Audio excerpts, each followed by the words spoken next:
একটা গল্প দিয়ে শুরু করি। ধরেন একটা ছেলে যে কিনা খুবই ভালো একটা ছেলে, তার এলাকায় গুড বয় হিসেবে পরিচিত।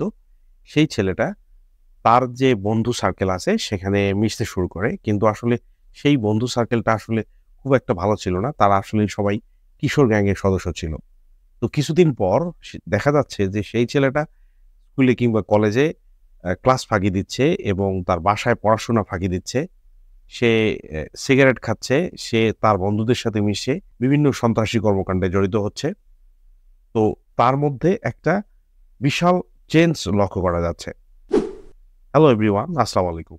বলছিলাম পিয়ার প্রেশার নিয়ে। এই ভিডিওতে আমরা পিয়ার প্রেশার কি এবং কত ধরনের পিয়ার প্রেশার দেখতে পাওয়া যায় আর আমাদের দেশে পিয়ার প্রেশারের উদাহরণ কি সেটা নিয়ে কথা বলবো। Let's begin.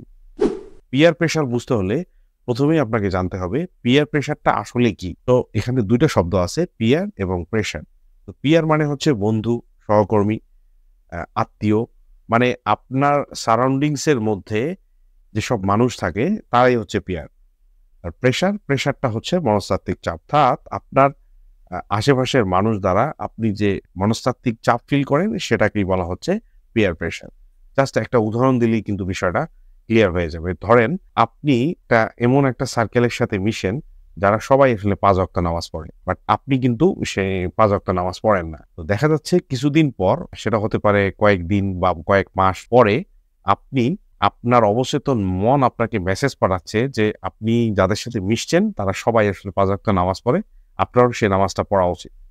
এবং আপনি কিন্তু ডেফিনেটলি তাদের সাথে আপনি নামাজ পড়া শুরু করবেন। এটাই হচ্ছে পিয়ার প্রেশার। মানে সবকিছু কপি পেস্ট। আপনার সার্কেল যেটা করছে, আপনিও কিছুদিন পর আপনার অবচেতন মন সেই মেসেজটা আপনাকে দেবে যে আপনাকে এই কাজটা করা উচিত। আপনি এক ধরনের প্রেশার ফিল করবেন মেন্টালি যে এই কাজটাই আপনার করা উচিত। শুধু যে তাদের পছন্দের কাজগুলো আপনি করবেন তা কিন্তু না।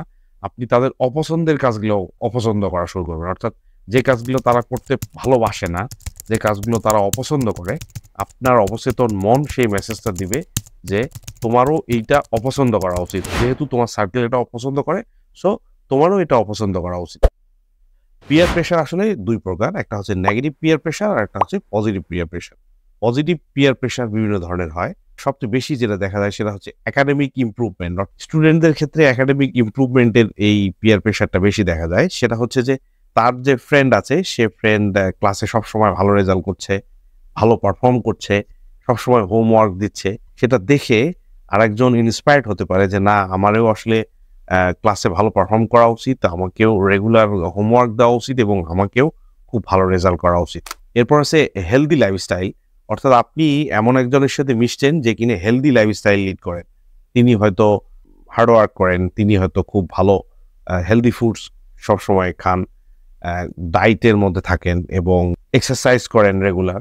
তো আপনি যখন তার সাথে কন্টিনিউয়াস মিশবেন তখন আপনার অবচেতন মন আপনাকে সেই মেসেজটাই দিবে যে আপনারও এরকম হেলদি লাইফস্টাইল লিড করা উচিত, আপনারও হেলদি ফুড খাওয়া উচিত, আপনাকেও ডায়েটিং করা উচিত, আপনারও এক্সারসাইজ করা উচিত। এরপরে আমরা কথা বলি নেগেটিভ পিয়ার প্রেশার নিয়ে। নেগেটিভ পিয়ার প্রেশারের মধ্যে সবচেয়ে বাজে যে বিষয়টা হচ্ছে সেটা হচ্ছে নেশা। অর্থাৎ আপনার সার্কেলে যদি এরকম একাধিক মানুষজন থাকে যারা আসলে নেশায় আসক্ত, তো আপনি তাদের সাথে মিশতে গিয়ে একটা সময় আপনার মনে হবে যে না, তারা তো নেশা করছে, আমিও একটু মানে টান দিয়ে দেখি, আমিও একটু ট্রাই করে দেখি যে এই নেশাটা কেমন লাগে। তো এই মানে ট্রাই করতে গিয়ে আপনি একসময় দেখবেন যে সেই নেশায় অভ্যস্ত হয়ে গেছেন এবং সেখান থেকে আপনি আর বেরিয়ে আসতে পারছেন না। অর্থাৎ ফাইনালি আপনি কিন্তু নেশায় আসক্ত হয়ে গেছেন। এরপরে নাম্বার 2 তে আছে বুলিং অথবা বিভিন্ন ধরনের সন্ত্রাসী কর্মকাণ্ড। অর্থাৎ প্রথমে আমি যে উদাহরণটা দিয়েছিলাম কিশোর গ্যাংয়ের, তো সেই কিশোর গ্যাংয়ের উদাহরণটাই এখানে আবার নিয়ে আসতে হবে যে আপনি যদি এরকম কোনো সার্কেলের সাথে মেশেন যারা নাকি সবসময় বিভিন্ন ধরনের বুলিং এর কাজ করে, সেটা হতে পারে ফেসবুকে সরাসরি কাউকে বুলিং করার যাদের টেন্ডেন্সি থাকে, এইরকম কোনো সার্কেলের সাথে থাকেন, অথবা যারা বিভিন্ন ধরনের সন্ত্রাসী কর্মকাণ্ডের সাথে জড়িত আছে তাদের সাথে আপনি মেশেন, তো কন্টিনিউয়াস যদি মিশতে থাকেন এইসব মানুষের সাথে, তাহলে কিন্তু আপনিও এই বুলিং কিংবা সন্ত্রাসী কর্মকাণ্ডের সাথে জড়িত হয়ে যেতে পারেন। এরপরে যেটা আছে মেন্টাল হেলথ ইস্যু।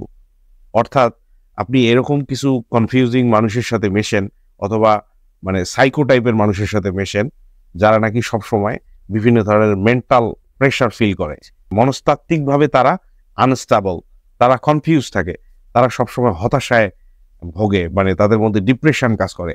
এই টাইপের যদি আপনার সার্কেল থাকে, এই টাইপের বন্ধু বান্ধব থাকে, তো আপনি সেখান থেকেও এই ধরনের নেগেটিভ পিয়ার প্রেসারে আক্রান্ত হতে পারেন। এরপরে আমি কথা বলবো ফিনান্সিয়াল প্রবলেম নিয়ে। এটা একটা ভয়ঙ্কর বিষয়। অর্থাৎ আপনি এরকম একজন সার্কেলের সাথে মিশছেন যে সার্কেলের বেশিরভাগ মানুষজন দামি ফোন ইউজ করে, দামি কাপড় ইউজ করে, পারফিউম ইউজ করে, কিন্তু আপনি ওদের সাথে মিশতে গিয়ে এরকম সমস্যা হচ্ছে যে আপনি ফিল করছেন যে আপনারও একটা দামি আইফোন দরকার, আপনার একটা দামি ল্যাপটপ দরকার, আপনার একটা দামি শার্ট দরকার, বা আপনারও একটা খুব ভালো দামি বাইক কেনা দরকার।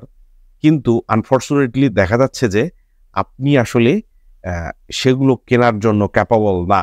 আপনার ফ্যামিলির কিংবা আপনার সেরকম আর্থিক সামর্থ্য নাই যে আপনি সেই আইফোন কিনবেন, কিংবা সেই দামি ল্যাপটপ কিনবেন, অথবা দামি বাইক কিনবেন। তো সেই পিয়ার প্রেশারের কারণে দেখা যাচ্ছে যে আপনি ধার দেনা করে আপনি আইফোন কিনছেন, আপনি দামি ল্যাপটপ কিনছেন, আপনি দামি কোনো বাইক কিনছেন।